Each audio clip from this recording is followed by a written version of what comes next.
In a world that's constantly changing, there's one frontier in the workplace that's gaining unprecedented attention: psychological safety. But what makes it the cornerstone of modern work environments?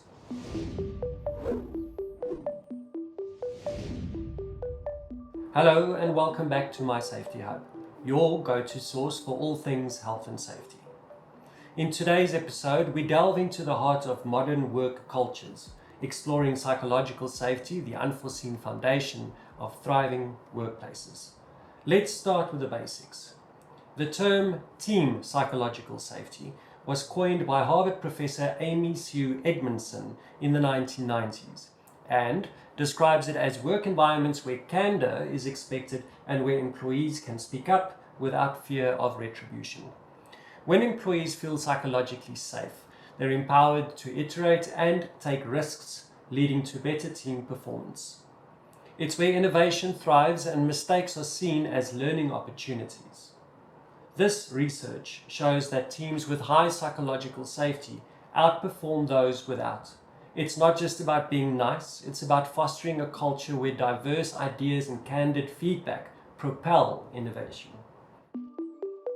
So, how do we build this transformative environment? It starts with empathy, open communication, and a commitment to employee well-being. Leaders play a crucial role, setting the tone by showing vulnerability, actively listening, and encouraging risk-taking without fear of embarrassment. But it doesn't end with leadership. Every team member contributes to this culture by respecting diverse perspectives, offering constructive feedback, and championing each other's well-being. The Harvard Business School teaches us about the 4 steps to building the psychological safety that high-performing teams need. Step 1. Encourage teams to bond through day-to-day tasks. It's hard to be effective without knowledge sharing, teamwork, and shared decision-making.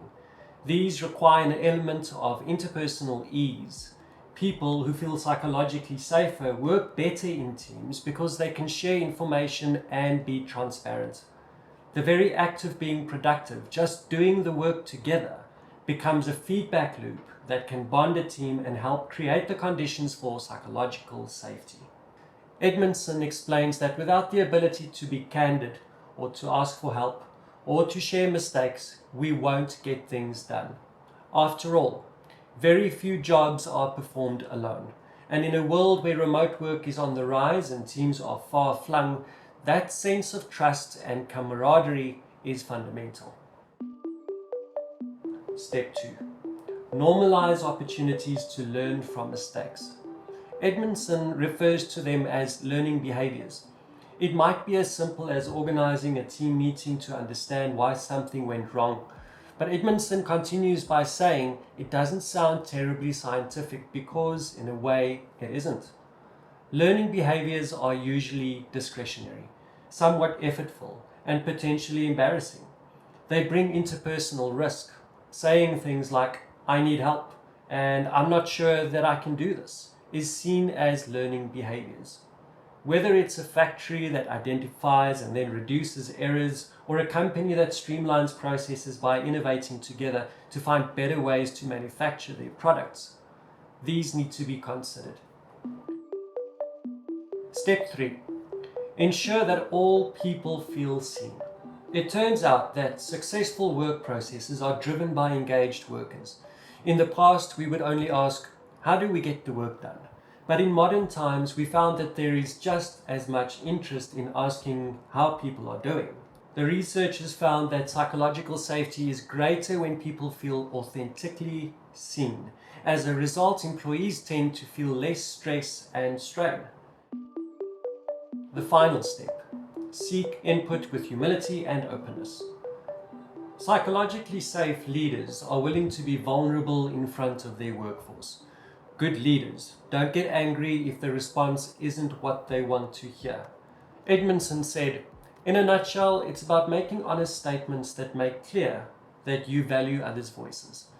It's about using phrases like, 'We're going to need all the ideas that you have,' or 'This is an incredibly challenging procedure. Please speak up as soon as you see me doing something wrong.' It's also about asking questions like, 'What do you think?' Or do you have an idea?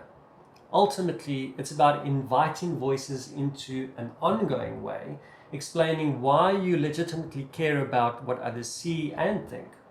This is designed to give someone that small but all-important platform to respond. You're automatically making it safe to speak up. By asking good questions, you're saying that I value your voice. Before we move forward, let's thank our sponsor for the day, the Safety Wallet PPP Health and Safety Management Systems Certificate. This comprehensive course goes beyond the basics, covering occupational health and safety legislation, behavior-based safety, and change management using the innovative Mindset Evolution schema. The certificate is now open for registration and is designed for aspiring health and safety professionals, safety officers, and independent practitioners and consultants. Equip yourself with the knowledge to lead and innovate in the field of workplace safety. Visit safetywallet.co.za or click on the first link in the description to find out more. As we look towards the future, psychological safety stands at the forefront of evolving workplace dynamics. I believe that a safety-first culture is incomplete without considering the psychological well-being of employees.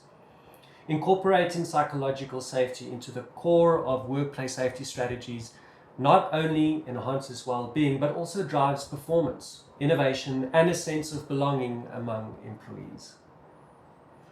As we wrap up today's video, it's important to note that creating a psychologically safe workplace is a journey, not a destination. It demands continuous effort, commitment, and adaptability from everyone involved.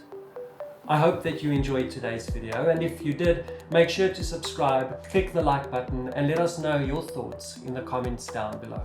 Remember, stay safe, stay inspired, and until next time, take care.